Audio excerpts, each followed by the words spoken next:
Salam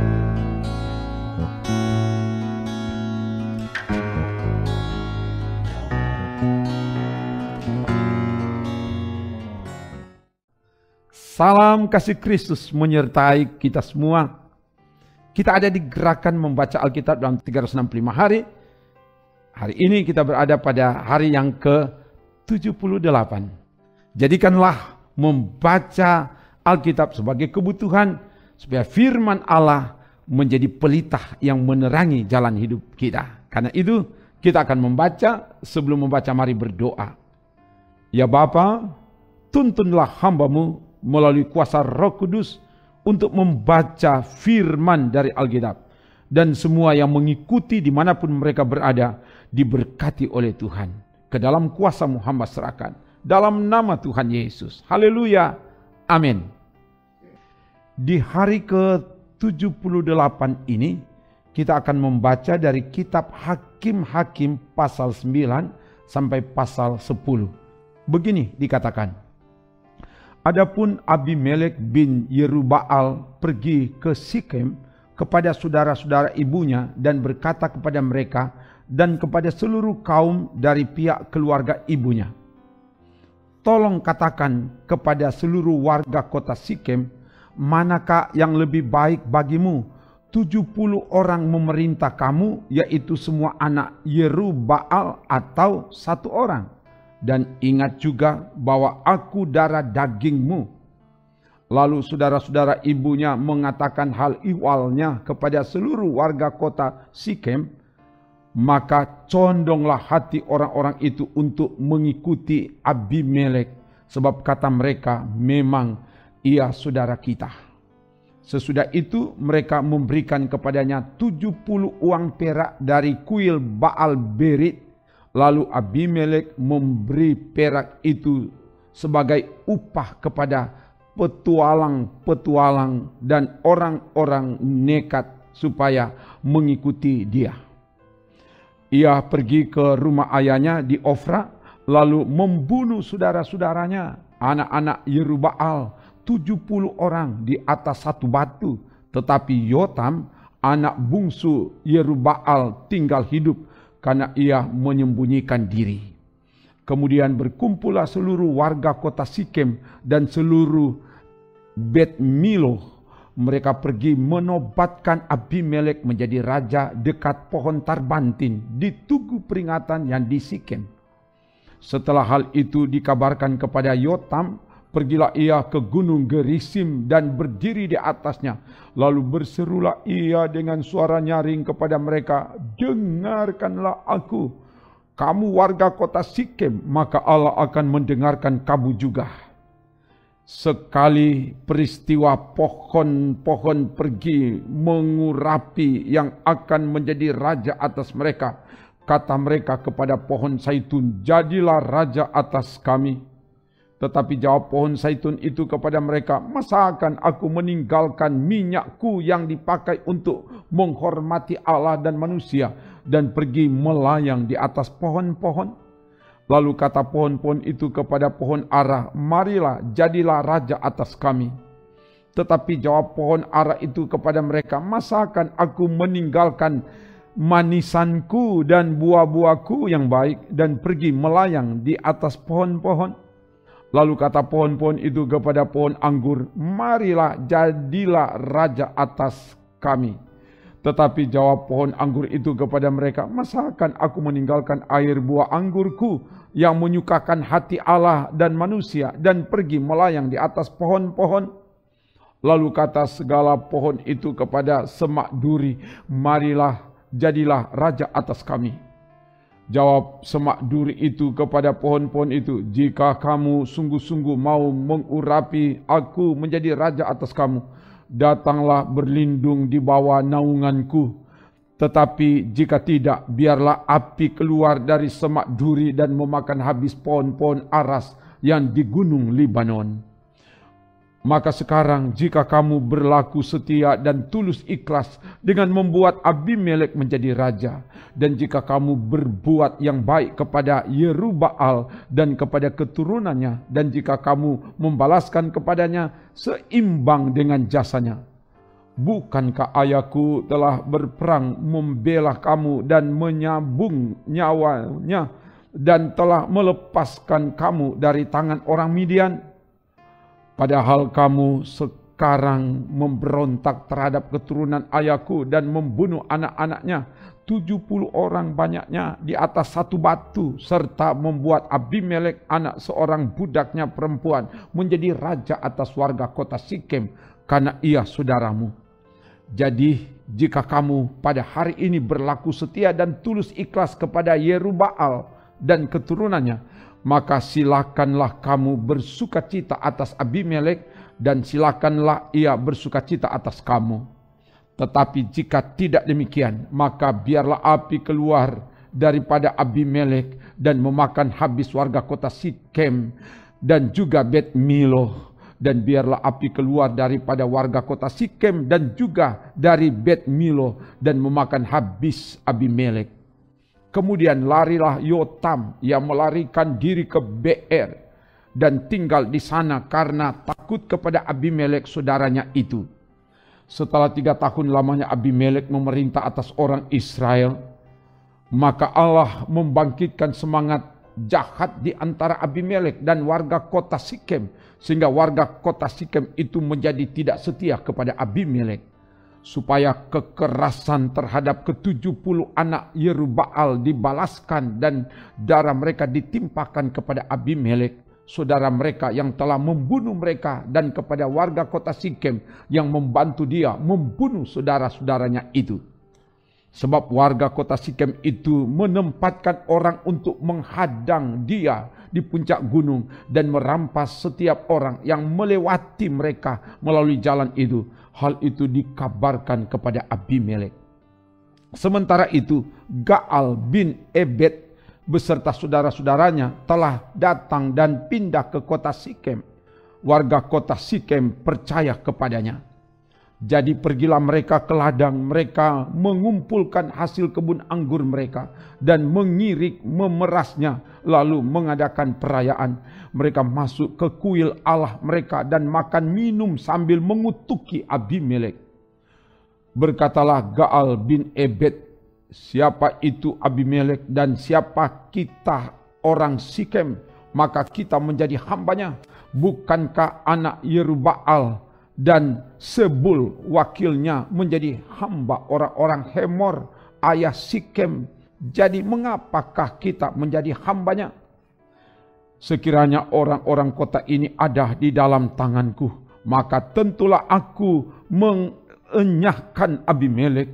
Lalu berkatalah ia ke arah Abimelek, perkuatlah tentaramu dan majulah. Ketika Sebul penguasa kota itu mendengar perkataan Gaal bin Ebed, bangkitlah amarahnya.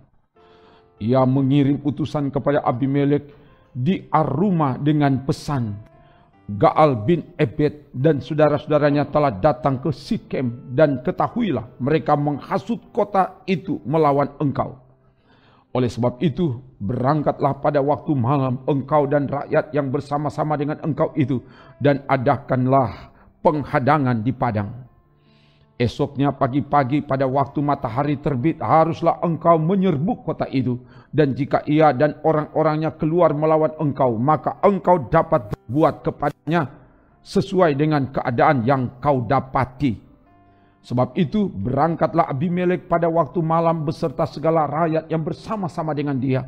Lalu mereka mengadakan penghadangan dalam 4 pasukan untuk melawan Sikem. Ketika Gaal bin Ebed pergi keluar dan berdiri di depan pintu gerbang kota itu, Abimelek kebetulan bangun dari tempat penghadangannya beserta rakyat yang bersama-sama dengan dia. Ketika Gaal melihat rakyat itu, berkatalah ia kepada Sebul, lihat, ada orang banyak turun dari puncak gunung. Jawab Sebul kepadanya, itu bayang-bayang gunung yang kau sangka manusia. Kata Gaal sekali lagi, lihat, ada orang banyak turun dari gunung pusat tanah, dan satu kelompok datang dari jalan pohon terbantin peramal.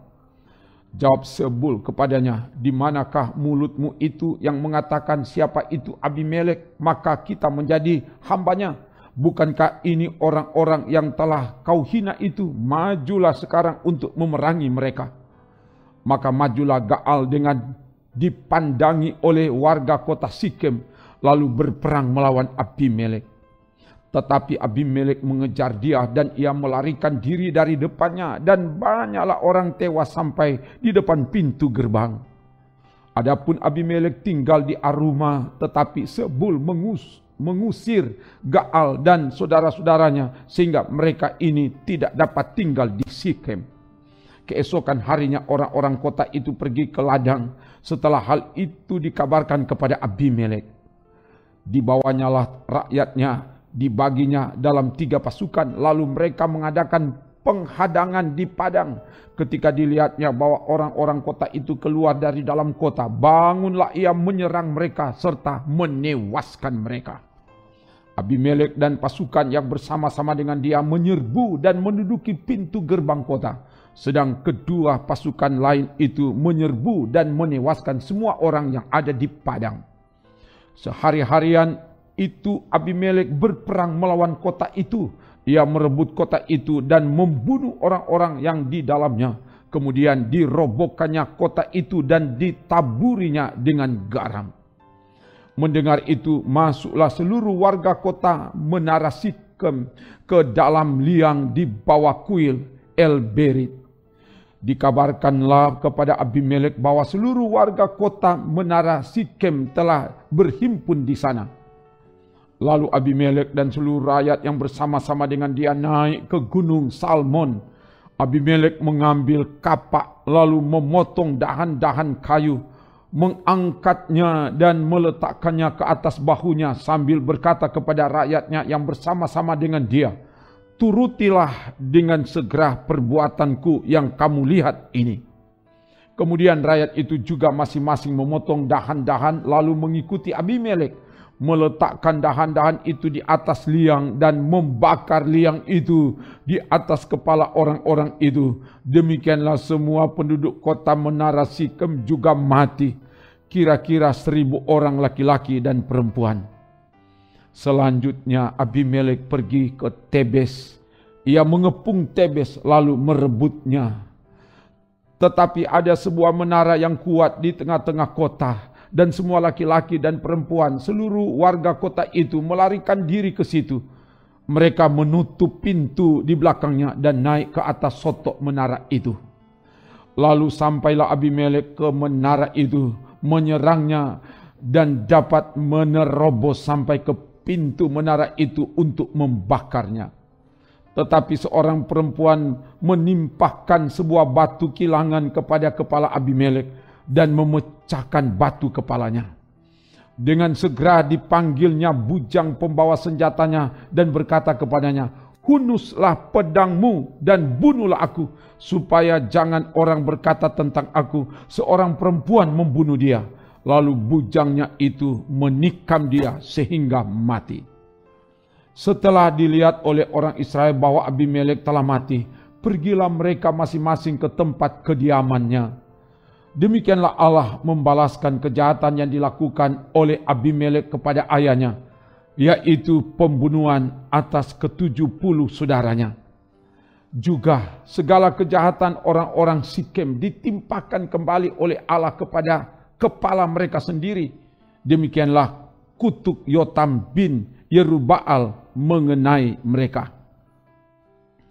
Sesudah Abimelek, bangkitlah Tolah bin Puah bin Dodo, seorang Isaskar, untuk menyelamatkan orang Israel. Ia diam di Samir di pegunungan Efraim. Dan ia memerintah sebagai hakim atas orang Israel 23 tahun lamanya. Kemudian matilah ia lalu dikuburkan di Samir. Sesudah dia bangkitlah Yair, orang Gilead, yang memerintah sebagai hakim atas orang Israel 22 tahun lamanya. Ia mempunyai 30 anak laki-laki yang mengendarai 30 ekor keledai jantan. Dan mereka mempunyai 30 kota yang sampai sekarang disebutkan orang Hawot Yair di tanah Gilead. Lalu matilah Yair dan dikuburkan di Kamon. Orang Israel itu melakukan pula apa yang jahat di mata Tuhan. Mereka beribadah kepada para Baal dan para Asitoret, kepada para Allah orang Aram, para Allah orang Sidon, para Allah orang Moab, para Allah Bani Amon, dan para Allah orang Filistin. Tetapi Tuhan ditinggalkan mereka, dan kepada Dia mereka tidak beribadah. Lalu bangkitlah murka Tuhan terhadap orang Israel, dan Ia menyerahkan mereka ke dalam tangan orang Filistin dan Bani Amon. Dalam tahun itu juga orang Israel ditindas dan diinjak mereka. 18 tahun lamanya mereka memperlakukan demikian semua orang Israel yang di seberang sungai Yordan, di tanah orang Amori yang di Gilead. Dan Bani Amon pun menyeberangi sungai Yordan untuk berperang melawan suku Yehuda, suku Benyamin, dan keturunan Efraim, sehingga orang Israel sangat terdesak. Lalu berserulah orang Israel kepada Tuhan, katanya, kami telah berbuat dosa terhadap Engkau, sebab kami telah meninggalkan Allah kami lalu beribadah kepada para Baal. Tetapi firman Tuhan kepada orang Israel, bukankah aku yang telah menyelamatkan kamu dari tangan orang Mesir, orang Amori, Bani Amon, orang Filistin, orang Sidon, suku Amalek, dan suku Maon yang menindas kamu ketika kamu berseru kepadaku? Tetapi kamu telah meninggalkan aku dan beribadah kepada Allah lain. Sebab itu aku tidak akan menyelamatkan kamu lagi. Pergi sajalah berseru kepada para Allah yang telah kamu pilih itu. Biar merekalah yang menyelamatkan kamu pada waktu kamu terdesak. Kata orang Israel kepada Tuhan, kami telah berbuat dosa. Lakukanlah kepada kami segala yang baik di matamu. Hanya tolonglah kiranya kami sekarang ini. Dan mereka menjauhkan para Allah asing dari tengah-tengah mereka. Lalu mereka beribadah kepada Tuhan. Maka Tuhan tidak dapat lagi menahan hatinya melihat kesukaran mereka. Kemudian Bani Amon dikerahkan dan berkemah di Gilead, sedang orang Israel berkumpul dan berkemah di Mizpah.